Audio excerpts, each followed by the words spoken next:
एक बार की बात है, एक गांव में एक गरीब आदमी रहता था। उसके पास सिर्फ थोड़े से पैसे थे, जिन्हें उसने बड़ी मेहनत से बचाया था।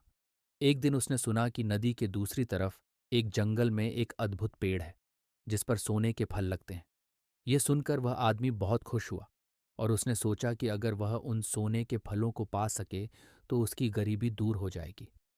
वह आदमी पैसे लेकर नदी के किनारे पहुंचा।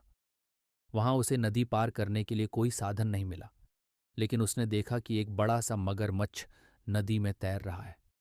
उस आदमी ने सोचा कि अगर वह मगरमच्छ से मदद मांगे तो वह उसे नदी पार करा सकता है, लेकिन उसे डर भी था कि कहीं मगरमच्छ उसे खा ना जाए। आखिरकार वह आदमी हिम्मत जुटाकर मगरमच्छ के पास गया और बोला, मगरमच्छ भाई, क्या तुम मुझे नदी के पार ले जा सकते हो? मैं तुम्हें इसके बदले कुछ पैसे दूंगा। मगरमच्छ ने सोचा, यह आदमी तो मेरा शिकार हो सकता है, लेकिन अगर मैं इसे पहले नदी पार करा दूंगा तो इसे खाने के बाद इसके पैसे भी मुझे मिल जाएंगे। उसने आदमी की बात मान ली और उसे अपनी पीठ पर बैठा लिया।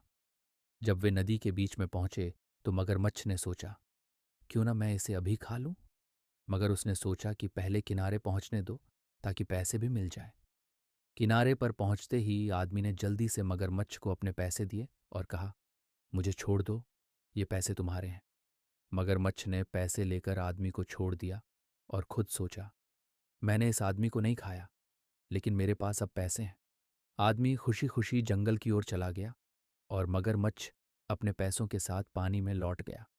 मगरमच्छ ने सोचा कि वह इन पैसों से कुछ खरीद सकता है, लेकिन जब उसने ध्यान से देखा तो समझ आया कि ये पैसे उसके किसी काम के नहीं हैं।